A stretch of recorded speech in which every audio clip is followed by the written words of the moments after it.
Hello, thanks for joining us. This is Talking Europe on France 24.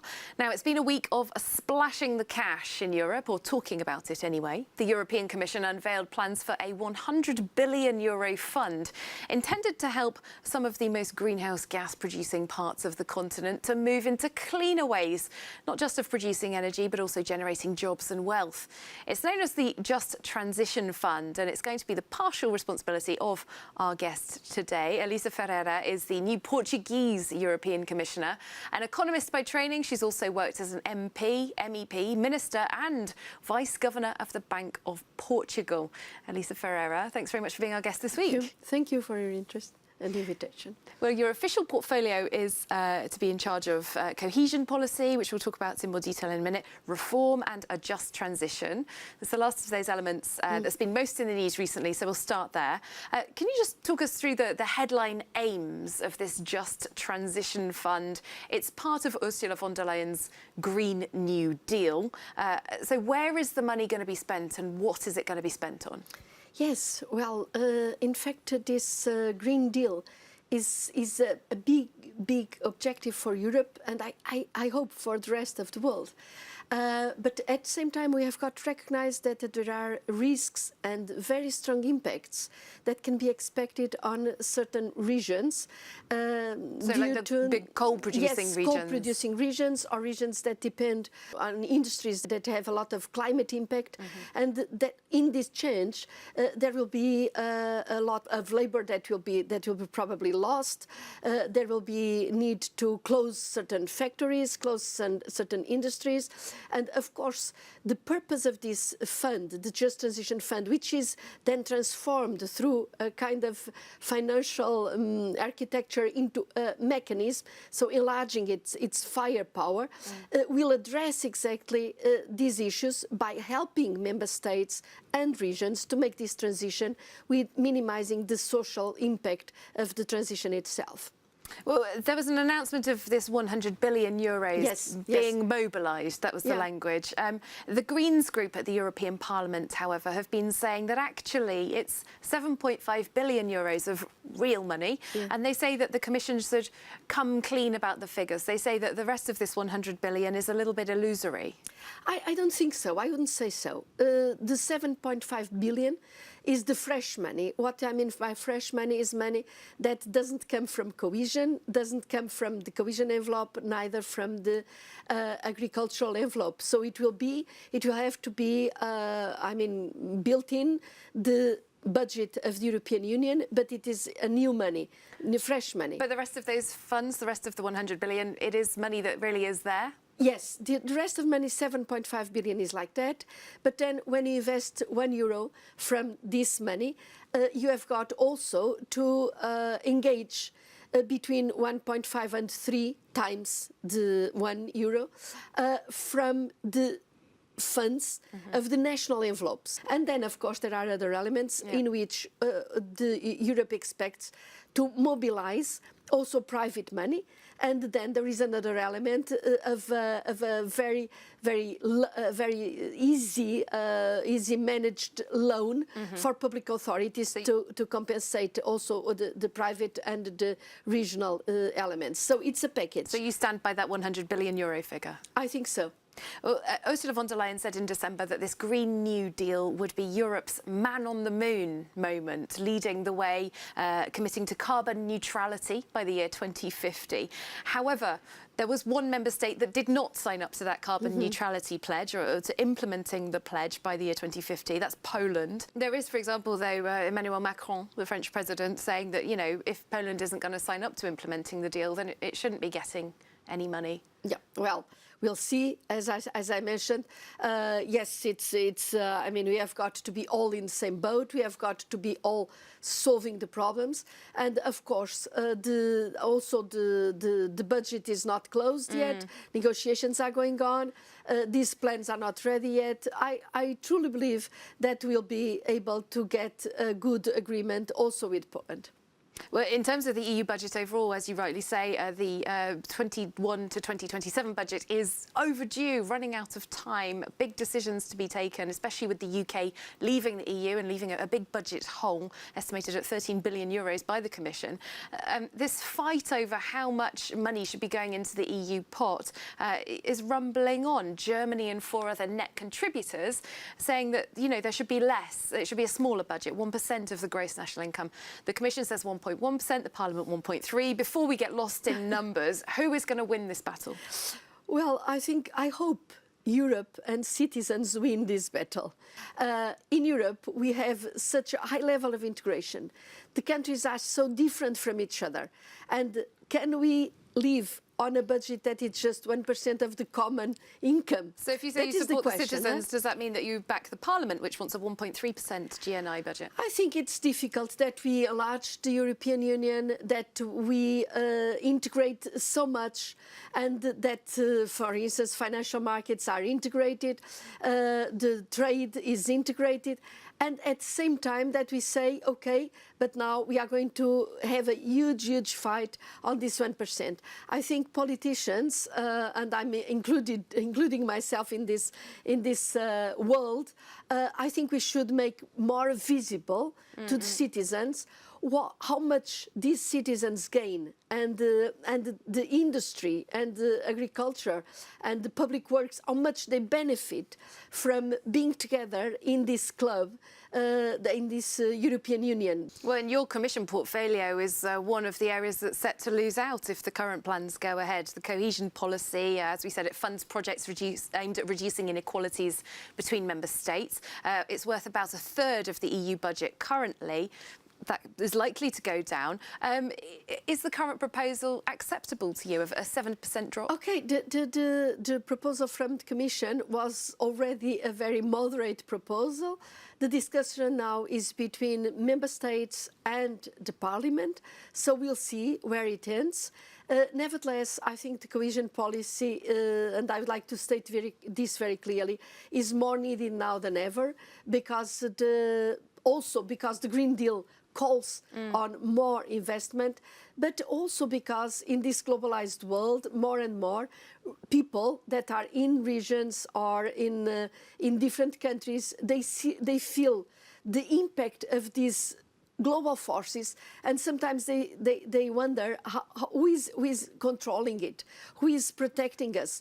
And it is through the common budget, and in particular through the regional policy, that we really can help them to boost the growth and to converge. Would you believe that there's a danger that inequalities in Europe could grow if your budget is cut? They will grow. They will grow if the budget is cut. But of course, also regional policy was brought in fact, by the UK. The UK was, when the UK joined the European Union, it was really one of the main reasons and the main actor, because at that time also the UK was going through a lot of transition in a lot of the old, so to speak, industries. So it was really this industrial power that UK was, that really was having huge impacts on the different regions, and it was one of the main arguments to create a policy, the regional policy, to support this transition in these regions.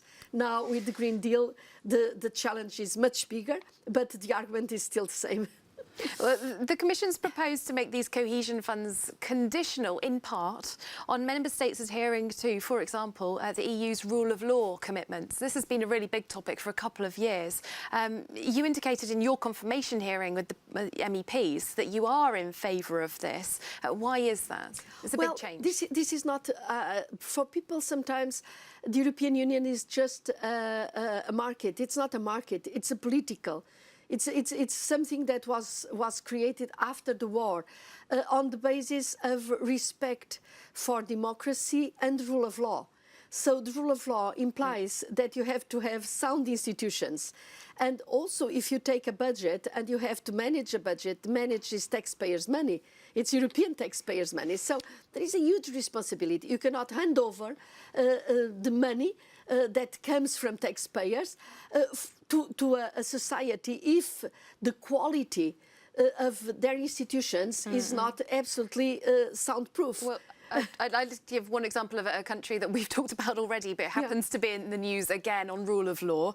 Just a few days ago, judges came from all across Europe to Warsaw to join a protest, a silent march. We've actually got a report for this on this for our viewers. Now, this was intended as a show of solidarity with Polish judges. They're protesting against a proposed law change that would essentially allow the Polish government to fire judges who issue rulings that officials don't like. So this is from Gulliver Cragg, our correspondent. Poland's judges are taking centre stage in today's protest for the first time because they feel the government is taking its attack on judicial independence to a new level. Now it wants to ban judges from criticising its reforms or from asking European institutions for opinions about them. Joanna Hetnarowicz-Sikora from the Association of Polish Judges explains. The situation is really serious because it will destroy the compatibility between Polish law and law of European Union. So it will mean de facto kind of Polexit, because we will still be a part of European Union, but we won't be able to apply European law. If the new law comes into force, it will soon be illegal for judges to take part in protests like this one, and the government seems determined. It refused to receive a delegation from the Council of Europe. This whole situation in Poland is a real headache for the European Union, which insists that its rules concerning judicial independence must be respected, whilst Warsaw persists in violating them with apparent impunity. Gulliver Cragg reporting there. Elisa Ferreira, if cohesion policy funds do get to the stage where they're withheld over issues such as this, wouldn't that actually have the effect of punishing ordinary Polish people rather than the government? Well, in this case, I think it's the important thing is actually to act, and to act according to the rules, according to the law. If this is the case, there is a detail in the regulation that forces the country to go on subsidizing the projects as by the own funds, own national funds, and not transfer the cut of the funds that is due to other other people that are responsible, so they cannot penalize the people that are not engaged. There is this detail, and this detail is very important because, in fact, it will be, the projects will have to be paid back, but on the basis of the national funds and not the European funds. And this is just a theory for now. Do you intend to try and bring this into the functioning of the EU? It's not for me personally to judge. It depends on the legal procedures. We are talking about a legal-based society, legal institutions, so it's the rule of law. So the procedures will go on, and we'll see then what happens. And I hope everything will be solved before we get to that stage. OK, just one last topic to speak about, Brexit coming up at the end of January, of course. The UK is going to start negotiating its future relationship, not just on trade, but security, research, all sorts of matters. Now, Boris Johnson, the Prime Minister, has not ruled out the possibility that there will be no deal, actually, at the end of the transition period. How big do you think that risk is, that the UK could have another no-deal moment? I cannot anticipate anything on Brexit, and I think I'm not alone there. So we'll see how things progress. I think we have got to keep a good relationship with UK. I come from a country that is the oldest ally, they say, in Europe with the UK. There are lots of European, of citizens from all the European countries that live across the border. Both UK citizens living here, people from Belgium, from Portugal, from living on the other side. This is the good thing about our community. So if there is a split... citizens at risk, excuse me for cutting in on, those citizens at risk of being used as bargaining chips? A lot of people say that they fear that their rights are going to be used as a bargaining chip. I think we have to avoid having, playing a lose-lose game. We have got, given the circumstances, to make the best of our common experience and to create the best for our citizens wherever they live, even if we are gone through this phase that for me it's a very sad moment, but that's how it is. And just on one economic issue, there's been a lot of chatter about the possibility of the UK becoming a deregulated country, what they're calling Singapore on Thames, slashing standards on workers' rights, environmental standards to produce cheaper goods that the EU exporters just can't compete with. Do you believe or fear that that could come about? I hope it won't. We were moving into a kind of more organized system of financial regulation, in particular, by cooperating, particularly under the Basel Committee kind of suggestions. This is absolutely essential that we don't start a race to the bottom. If all of us, all the different jurisdictions, instead of organizing a level playing field, a minimum level playing field on which the real capacities and competitiveness can be made evident, and if we run into a deregulation kind of agenda, we will be working for our mutual defeat, and we have gone through it. I think the lessons to be learned from 2008 crisis force all of us to be very wise, very mature when it comes to playing with the regulation. But many of the hard Brexiters, as they're known, and you can count Boris Johnson among them in the UK, they believe that deregulating in that way will help the UK to trade with other parts of the world. It may be an illusion because in short run they gain. When it comes, the follow-up of this is that you race in the regulating, then the jungle is the rule of law, and when the consequences of the jungle start being felt, then you get into overprotectionism and you close the borders. All right, perhaps a warning there to end on. Thank you very much, Elisa Ferreira, European Commissioner. Thanks for being our guest. Thanks to you for watching as well. Do stay with us on France 24.